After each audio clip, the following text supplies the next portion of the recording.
Hello and welcome back to your own YouTube channel it's for Hindi 1 to 1। Hindi के एक शब्द के लिए इंग्लिश में अनेक शब्द। ये देखिए, सब हर स्टेटमेंट में आपको दिखेगा जम गई या जमा ली या फिर जमा लिया है। लेकिन इनको जब आप इंग्लिश में ट्रांसलेट करते हैं तो हर बार कुछ नया देखने को मिलेगा आपको, हर बार कुछ नया वर्ड का इस्तेमाल करना पड़ेगा आपको। लेकिन उन सब के लिए चैनल पर अगर आप नए हैं तो फिर सब्सक्राइब वाला बटन वो बहुत जरूरी है, उस पर जरूर टैप कर दीजिएगा। साथ ही वीडियो को कीजिए लाइक, चैनल को सब्सक्राइब तो करना ही है, शेयर करना है इसे अपने दोस्तों के साथ। और कमेंट में लिखना है आई वांट मोर, या फिर एक टास्क भी मैं देने वाला हूँ आपको। वो ये कि 1 जैन यानी कि परसों से हम शुरू करने वाले हैं अपना स्पोकन इंग्लिश कोर्स। आइडिया ये है कि आप सब लोग जो इंग्लिश समझ पाते हैं, ट्रांसलेशन भी बहुत हद तक सही सही कर पाते हैं, लेकिन जब बोलने की बारी आती है तो आप हो जाते हैं टंग टाइड। तो उस हेजिटेशन को करेंगे दूर। आपको हर रोज सिर्फ 15 मिनट देने हैं और यूट्यूब के वीडियोस होंगे, तो ऐसा भी नहीं है कि आपको अलग से उसके लिए कुछ अ, अपने शेड्यूल में कुछ देखना पड़ेगा। जब भी टाइम मिलेगा 15 मिनट तो निकाल ही सकते हो। And I promise by the end of the first month of January 2025, you will be able to speak English. चलिए करते हैं शुरुआत। और हाँ, I want spoken English classes भी डाल दीजिए कमेंट बॉक्स में। चलिए करते हैं शुरुआत। उसने शहर में अपनी नई दुकान जमा ली। तो यहाँ पर जो दुकान जमाने का सिलसिला है, मतलब बिजनेस उसका अच्छा खासा चल पड़ा, ये कहने की कोशिश की जा रही है। तो आप इसके लिए कह सकते हैं ही सेट अप। सेटअप आपको पता है पास्ट में भी सेट ही रहेगा। तो ही सेट अप अपनी दुकान, हिज न्यू शॉप। और शहर में, तो इसके लिए कहिए इन द सिटी। तो यहाँ पर पहले वाले का नई दुकान जमाने का सिलसिला है, मतलब नई दुकान जमाने का जो स्टेटमेंट है, इसके लिए आप सेटअप का इस्तेमाल कर रहे हैं। मैं इसको अंडरलाइन कर देता हूँ। तो पहला मीनिंग हुआ सेटअप।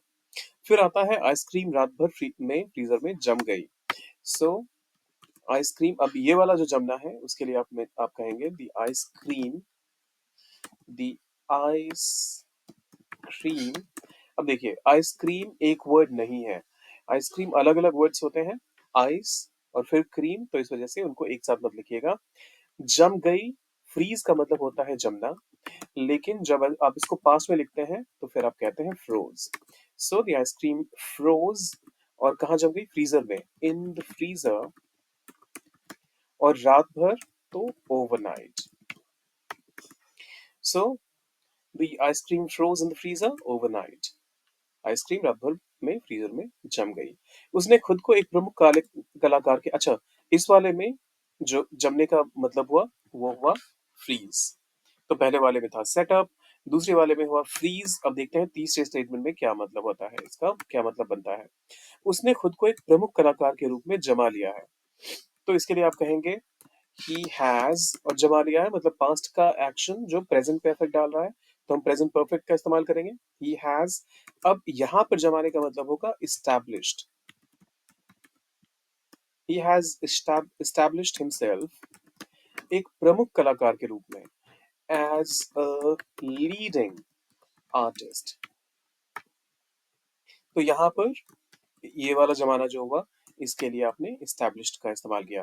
3 हो गए अभी तक, फटाफट इनको करते हैं कवर। उसने शहर में अपनी नई दुकान जमा ली, ही set up his new shop in the city। Ice cream रात भर में फ्रीजर में जम गई, the ice cream froze in the freezer overnight। उसने खुद को एक प्रमुख कलाकार के रूप में जमा लिया है, he has established himself as a leading artist। इस फैसले ने उनकी साझेदारी को जमा दिया। तो देखिए, इस फैसले के लिए आप कहेंगे दिस डिसीजन, दिस डिसीजन। और यहां पर जमाने के लिए आप सीमेंट का इस्तेमाल करेंगे। जैसे घर बनाने में सीमेंट होता है ना, दीवारें जम जाए तो इसके लिए। लेकिन पास्ट की बात हो रही है तो सीमेंटेड। तो दिस डिसीजन सीमेंटेड। और उनकी साझेदारी, देयर पार्टनरशिप। साझेदारी के लिए आप पार्टनरशिप का इस्तेमाल करते हैं। So this decision cemented their partnership. Decision की स्पेलिंग में हो गई गड़बड़, अब सही है। This decision cemented their partnership. फिर आता है उसकी बुरी आदतें समय के साथ जम गई हैं। अब ये देखिए, तो यहाँ पर हमने सीमेंटेड एक नया ये देखा, नया वर्ड देखा। ऐसे ही तो वोकैब आपकी, वोकैबुलरी आपकी जो है वो एक्सपैंड होगी। नए नए वर्ड्स अलग अलग तरीके से जब आप सीखते रहेंगे, उनका इस्तेमाल करते रहेंगे। फिर आता है उनकी बुरी आदतें समय के साथ जम गई। तो यहाँ पर his bad habits, उसकी बुरी आदतें, his bad habits जम गई हैं। अब यहाँ पर कहने का मतलब ये है कि एकदम से पकड़ बन गई है, अब वो बुरी आदतें छूटने वाली हैं नहीं। तो आप इसके लिए कहिए, और प्रेजेंट परफेक्ट का इस्तेमाल होगा यहाँ पर। So have taken root. So take root का मतलब होता है कि एकदम से कोई भी चीज, जैसे पौधों में होता है ना, पौधों में या पेड़ों में, कि जैसे जैसे उनके जो रूट्स होते हैं वो जमा होने शुरू होते हैं, तो फिर उसके डैमेज होने के, उस पेड़ के या उस पौधे के डैमेज होने के चांसेस कम रहते हैं, और वो फिर आराम से फिर आगे थ्राइव करता है और बढ़ता रहता है। तो यहाँ पर भी उस सेंस में कहा जा रहा है। So his bad habits have taken root, समय के साथ साथ, over time. So his bad habits have taken root over time. भीड़ कार्यक्रम में जमा हो गई। भीड़ के लिए आप क्राउड का इस्तेमाल करते हैं। एक खास भीड़ थी, द क्राउड जमा हो गई। गैदर्ड, यहाँ पर गैदर्ड का इस्तेमाल होगा, और कार्यक्रम में इन द प्रोग्राम। या फिर एट द इवेंट। अगर आप इवेंट का इस्तेमाल करेंगे तो एट का इस्तेमाल करना पड़ेगा, और अगर आप प्रोग्राम का इस्तेमाल करेंगे तो इन द प्रोग्राम का इस्तेमाल करना पड़ेगा। तूफान के बाद धूल जम गई। सो धूल, यहाँ पर जो हमारा मेन सब्जेक्ट है वो ये है। The dust.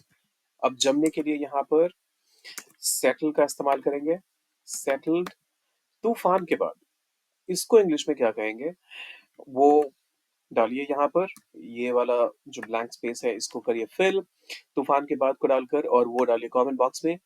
तूफान के बाद धूल जम गई, द डस्ट सेटल्ड। उसके बाद क्या होगा वो डालना है कमेंट में। साथ ही अगर आप स्पोकन इंग्लिश कोर्सेज देखना चाहते हैं इस चैनल पर, अपनी इंग्लिश को बनाना चाहते हैं, बेहतर बेहतर बोलना चाहते हैं, तो 1 जैन से स्पोकन इंग्लिश क्लासेस शुरू हो रही हैं। आप भी अगर उनका हिस्सा बनना चाहते हैं तो लिखिए I want spoken English classes. तो आज का वीडियो, ये वाला वीडियो, यहीं पर करते हैं कंक्लूड। जाने से पहले वीडियो को लाइक शेयर सब्सक्राइब सब करके जाइएगा। मिलते हैं जल्दी।